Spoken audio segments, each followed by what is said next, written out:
Olá, eu sou o pastor Silvio Macri, pastor aposentado, membro da Igreja Batista do Aeroporto em Itapiruna, estado do Rio.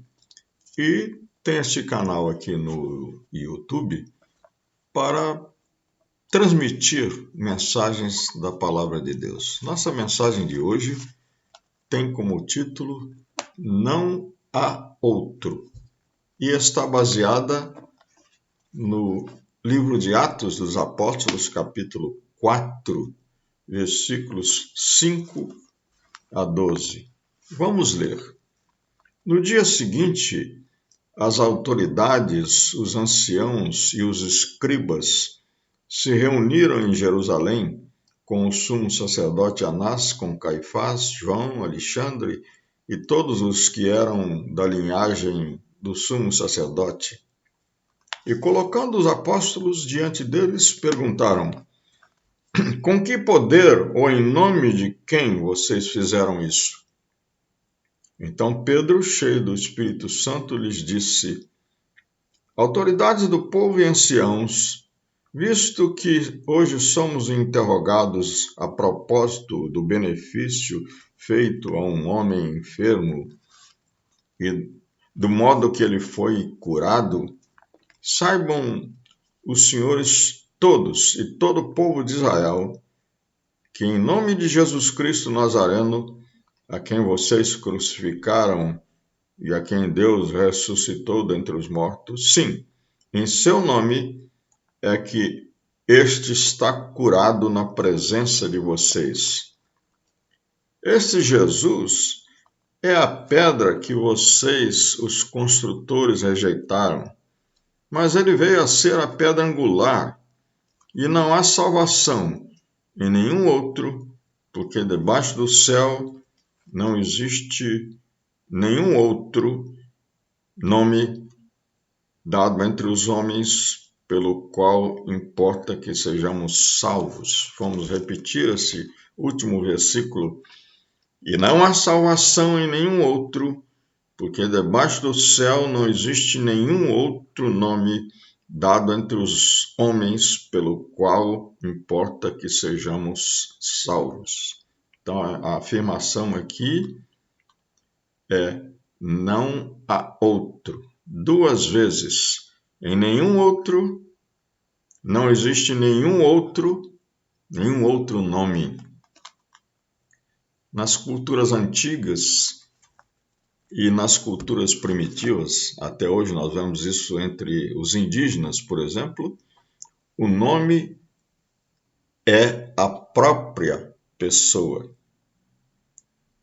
Na nossa cultura moderna, costumamos dar nomes aos filhos que não têm nenhum significado especial, a não ser quando a gente homenageia algum parente já falecido, avô, bisavô, por aí, né?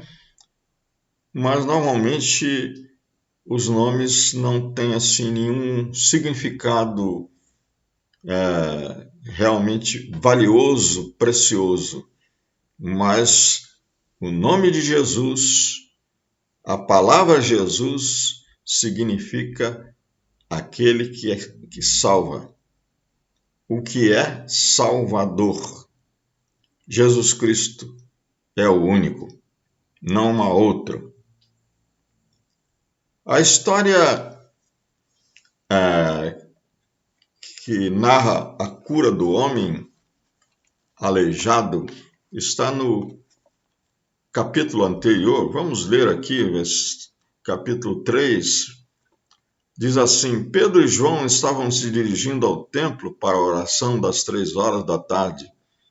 Estava sendo levado um homem coxo de nascença, que diariamente era colocado à porta do templo, chamada Formosa, para pedir esmolas aos que entravam.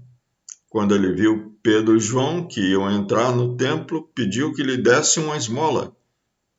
Pedro, fitando-o juntamente com João, disse: Olha para nós. Ele os olhava atentamente, esperando receber alguma coisa. Pedro, porém, lhe disse: Não possuo nem prata nem ouro, mas o que tenho, isso lhe dou. Em nome de Jesus Cristo Nazareno, levante-se e ande.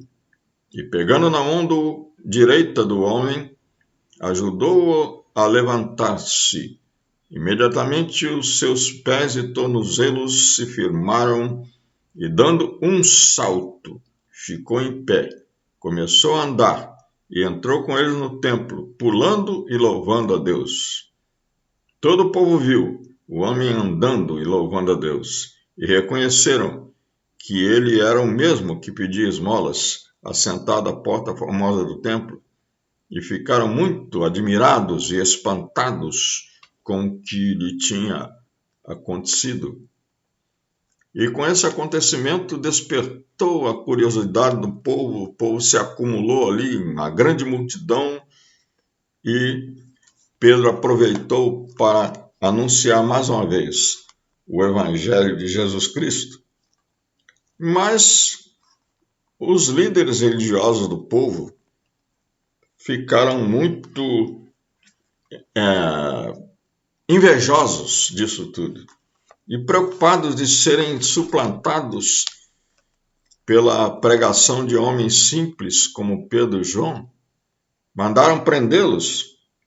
Eles passaram a noite na prisão e no dia seguinte eles se reuniram num grande tribunal. Segundo os estudiosos, o Sinédrio era constituído por 72 líderes religiosos. E então ali eles começaram um inquérito. E nesse inquérito eles perguntaram: em nome de quem?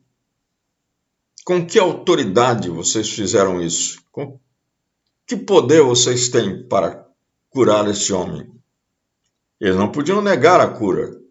Estava ali o homem diante deles. Então, o que eles queriam era pressionar os apóstolos. E os apóstolos, então, deram uma resposta extraordinária. Esta resposta deles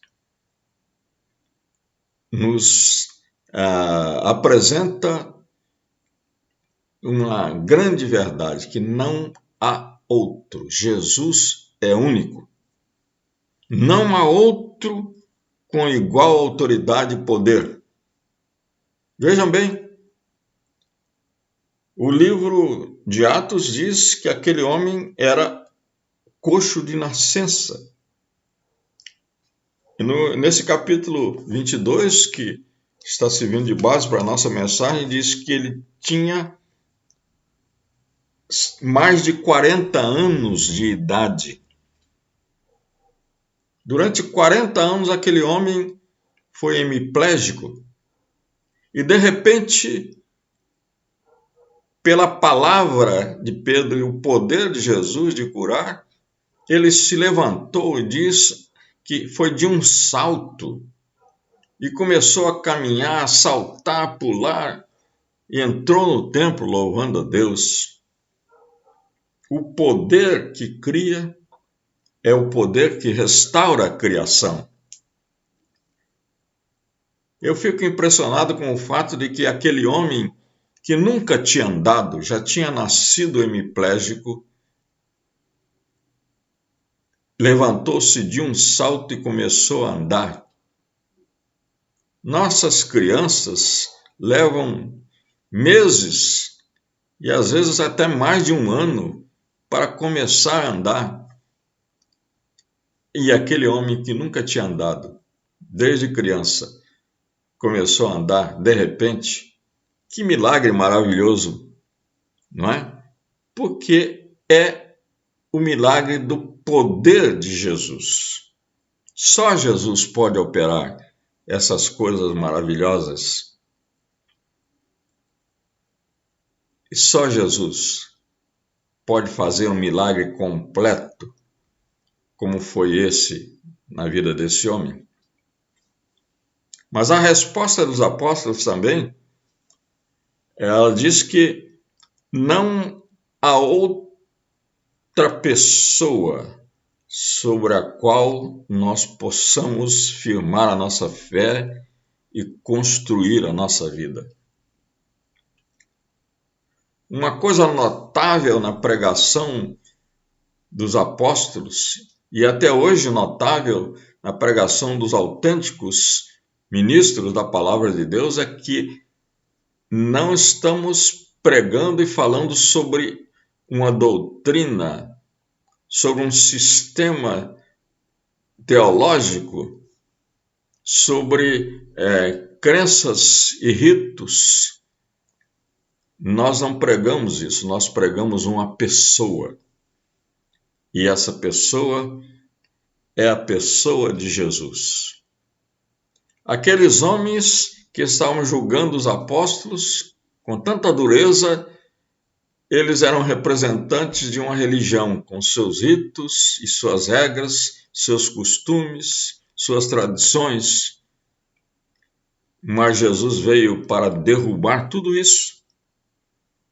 Dizem aqui os apóstolos, em resposta, esse Jesus que vocês crucificaram, que vocês mataram, que vocês condenaram injustamente, pensando que iriam eliminá-lo, esse Jesus ressuscitou dos mortos.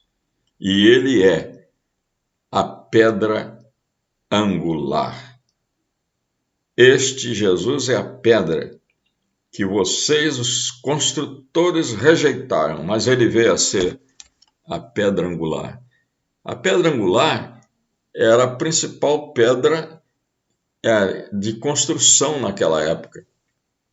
Quando se queria construir um edifício, escolhia-se uma pedra perfeita de todos os lados e dali então firmar o alicerce do prédio, né? Um alinhamento do prédio pelo lado esquerdo, pelo lado direito e pelo nível também. E em cima daquela pedra é que se construía o prédio. E em cima de Jesus, na pessoa de Jesus, é que nós podemos construir a nossa vida, firmar a nossa esperança e ter certeza da nossa salvação. Não há outro. Não há outro. Mas também a resposta dos apóstolos dizem que não há outro nome que Deus tenha dado para ser Salvador do mundo.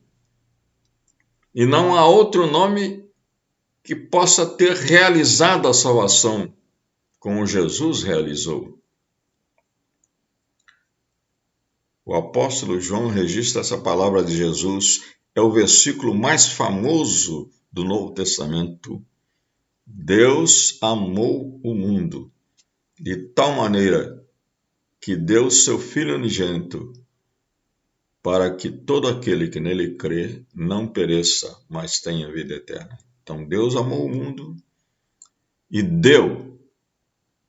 Jesus Cristo, então, é o mediador, é o agente da salvação. É aquele que Deus colocou para ser o Salvador, por meio do qual nós podemos ser salvos. Por isso que o apóstolo Paulo diz na primeira carta a Timóteo, não há outro mediador, há um só Deus e um só mediador entre Deus e os homens, Jesus Cristo. Mas também a palavra de Deus diz que Cristo se ofereceu a si mesmo, ele se deu a si mesmo. Não somente Deus o deu, mas ele se deu a si mesmo. Então ele é o realizador da nossa salvação pela sua morte na cruz. O autor aos Hebreus diz que ele veio para se identificar conosco, para viver entre nós, sofrer como nós sofremos e ali morrer na cruz para, pela morte, derrotar o diabo, derrotar o pecado, derrotar aquele que nos atemorizava com o medo da morte. É isso que Jesus veio fazer. Por isso que não há outro. Jesus é único. E se você quer ser salvo, a única pessoa em quem você deve crer para ser Salvador é Jesus Cristo. Que Deus o abençoe.